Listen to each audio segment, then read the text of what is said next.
Paula Williams with ABCI, and I am here with Ludo Van Vooren. Did I pronounce that correctly? You did. Okay, Hi, how excellent. are you? How are you? It's good to see you. I know Ludo from the internet, and this is actually the first time we have met in person, so Yes. it's really cool. And Ludo, you're here representing a small German company. How has the show been for you so far?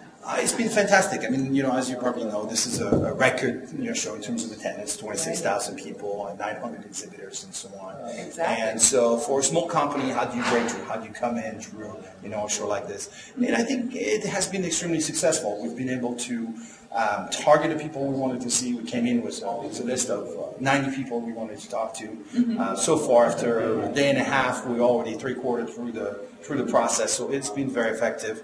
And I think that's key, being able to talk to the right people all in one place in a very intense schedule. I think is what this conference provided, and that's why they wanted to make the investment to come here. Excellent. Oh, that's great.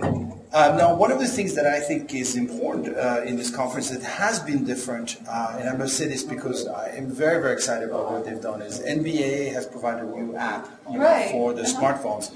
And I tell you that the success of the company that I represent, at the show has been entirely driven by that application, because the ability to prepare ahead of time. We carry iPads, for our work, and the ability to preload the application on there and set all our targets there, be able to navigate the show very quickly from booth to booth, exactly who we need to go to and so on, has been tremendous. So I really, really commend NBA for what they've done here. I think that has been a tremendous improvement in terms of ability for attendees and people like a fee part to make efficient use of their time here. That's very important.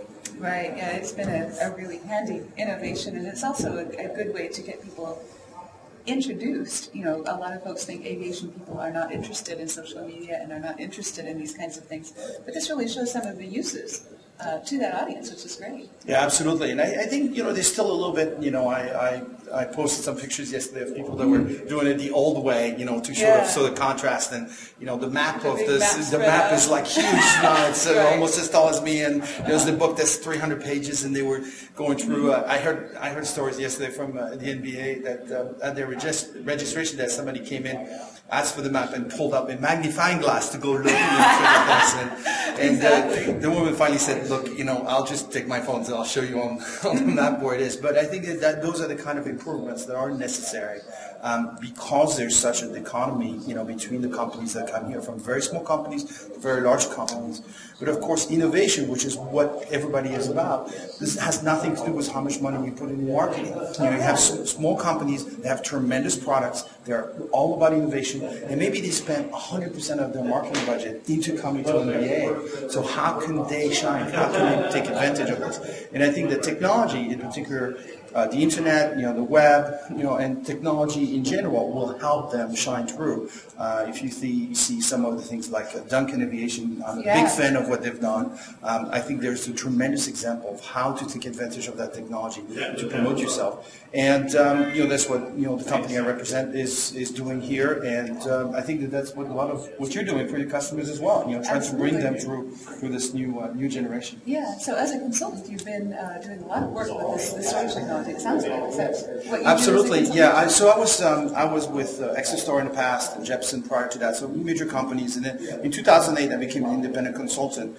I've always been focused, very much like you, on how the internet can change the aerospace industry. That has been my focus on the whole career, and I think that it could change things all the way from design all the way through marketing, sales, and maintenance.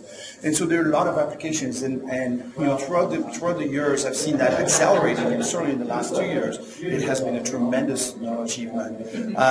What is strange is that it seems like we are in the aviation industry, sort of the last industry not to be affected by this. Everybody else is speaking now. Because aviation, you think these are technical people, very smart people, and they should be using this sort of thing. And so I think that you and I have had the same battles of trying to go, come on, people, don't you see it? It's right there. So tell us about your shirt. I noticed, we talked last night about QR codes. Yes. We had an article, and you mentioned that we sent you an article about QR codes, and you said, this is what all the cool kids are going to be wearing in NBA. Yeah, so it was very funny because you wrote an article that talked about, I think it was the fashion statement or the fashion prediction for NBA about QR codes. And here I am, this is the fashion now and have the QR code. But this is the kind of things that's interesting. I mean, we use it on our shirt. I have it on my business card, directly being able to scan a V card right out of this.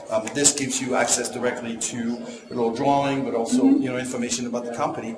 And I think it's more and more people are going to start using this kind of technology starts to make sense. And it's just one of the small things where you can make it different, Right. And I think that maybe that's what it is that if you look at this industry, we've been doing the same thing for 25, 30 years. I bet you that if we were back here at the first NBA, we would see some of the same things they're doing here today. Oh, yeah. And so it's been going on for 20 years, and now in the last maybe 2 years and so on, we're starting to see very different things. Right. And it is something that's happening in other industries. It's finally coming to our industry, and they're facing with the same challenges. I think to me, the two big challenges are that, number one, this concept of a clique, of people that have known each other, have played golf all this time, and so on. That's about to end because most of them are about to retire, but also the industry is exploding. It means that there's a much bigger crowd. So one, you have a changing of the crowd. And then the second thing, this is what's happening across the board, marketing is no longer about what you say about yourself. It is about what other people are going to say about you. Exactly. And that makes everything upside down. For everything you've learned, if you've gone to marketing school 10 years ago, everything you've learned there is now changing because that is very different. And so how do you do that? And I think that's where you've been very instrumental. I'm trying to get that message. I've been there along as well, and that was very interesting. Yeah. Well, thank you, Ludo. It's been great talking with you. I hope you continue to have a really successful show. Well, thank you very much. Always a pleasure. Absolutely. Taking it on. Bye.